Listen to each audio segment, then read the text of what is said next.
What's going on, MMA fans? I'm back to do my UFC 113 Machida vs. Shogun 2 predictions taking place from the Bell Center on May 8th from Montreal, Quebec, Canada.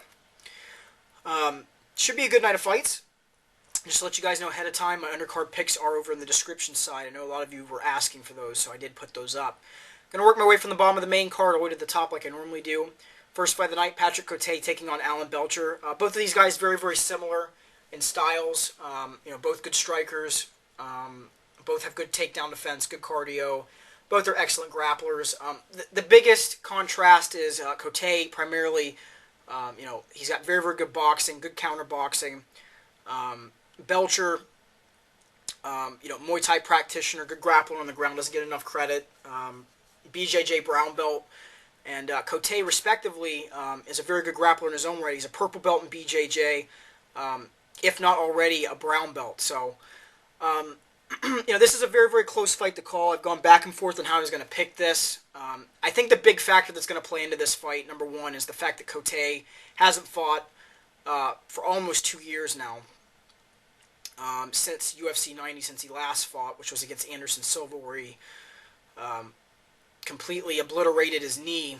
I think Belcher, being the more active fighter as of late over the course of a year, will play a factor in this fight. More than likely he's going to want to try to clinch with Cote, even though Cote is pretty good in the clinch himself. Work some knees, work some dirty boxing.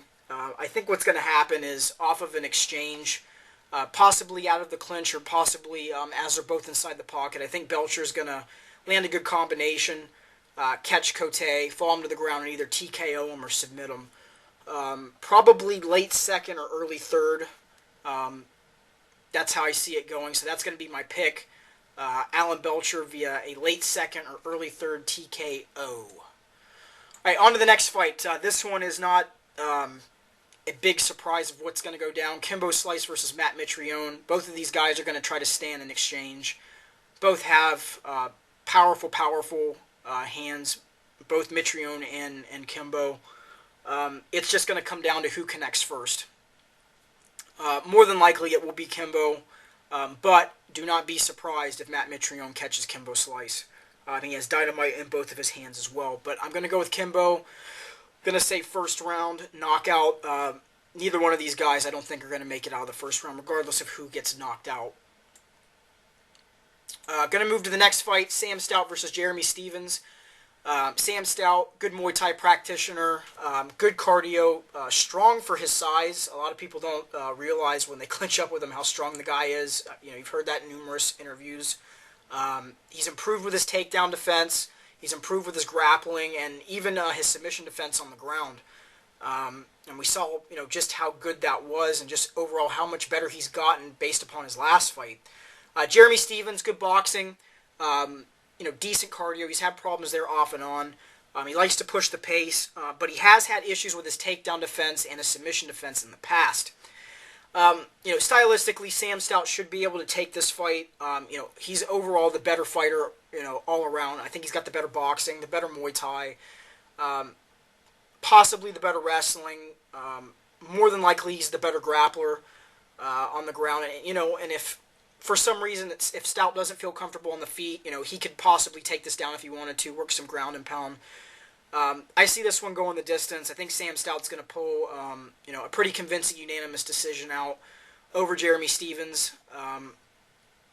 But this one has the potential of being a very, very high-paced fight and possibly being fight of the night. So make sure to tune in for this one. All right, on to the co-main event, Josh Koscheck versus Paul Daly. Both of these guys have just been going back and forth with war words between interviews and the UFC, pre-fight countdown and stuff that, I thought that the Rashad and Rampage banter was bad, but man, these guys have been jaw-jacking each other. Koscheck, we know what he's good at, Division I wrestler, has improved with his boxing in his hands, his leg kicks, his body kicks, and even, throwing high kicks and head kicks. Paul Daly, a veteran of Cage Rage, veteran of Elite XC, He's got a very, very dangerous left hook. He's going to want to try to keep this fight standing and use his boxing. He's improved with his takedown defense as of late and his submission defense. Stylistically, Koscheck, more than likely what he's going to do is try to use his boxing and his leg kicks to set up takedowns and put Daly on his back, and try to get to dominant positions. If Koscheck, for some reason, is dumb enough to try to stand with Paul Daly, which he has done this in the past with other fighters, he's going to be in for some serious problems. But I'm going to go with the pick that I think will more than likely happen, and that will be that Koscheck will use his boxing and his footwork and his leg kicks to set up takedowns and control Paul Daly for 3 rounds, which is how I see this fight going. So I'm going to pick Josh Koscheck via a unanimous decision. All right, on to the main event. Lyoto Machida versus Mauricio Shogun Rua for the 205 light heavyweight championship in the UFC. Both of these guys, BJJ black belts. Machida, a black belt in Shotokan Karate. Shogun, very, very good Muay Thai skills. He's improved with, various aspects. We've seen it with his boxing and the way that he throws even some of the parries and the way we saw he throw combinations against Chuck in that fight. To be honest, in the first fight, I would have picked Machida if I had made predictions, just based upon the fact that I didn't think that Shogun would use the amount of leg kicks and the amount of body kicks that he used. And the one thing about Machida that you have to keep in mind is he's a timing-based fighter. If you throw his timing off by even, a second or 5 seconds or even, 15 seconds, it disrupts everything that Machida does. More than likely, Machida's going to come in with a very, very similar game plan. He's a counter-based fighter. He relies on timing. There's not a lot that I think he can change in his game. I could be surprised, and I could be proven wrong on that, but that is how Machida is set up, the way that he fights. If Shogun comes in with a similar game plan, which I think he will, but minorly, altered to a bit, maybe throwing some takedowns in there, I think that Shogun takes this fight, and realistically, he, based upon how he did in the first fight, should have won that fight, in my opinion. But I think that Shogun should take this. The only difference will be that I think Shogun actually stops it this time. I think he'll either catch Machida on the feet off of a counter, or get a takedown and move to a dominant position and stop the fight. So I'm going to say that Mauricio Shogun Rua wins in the late third to mid fourth via a TKO to take the 205-pound championship, the light heavyweight championship, away from Lyoto Machida. So those are my picks. Leave me some comments, constructive, negative, positive, as always, and I'll be back the night of or the night after to do my review. So you guys, take it easy.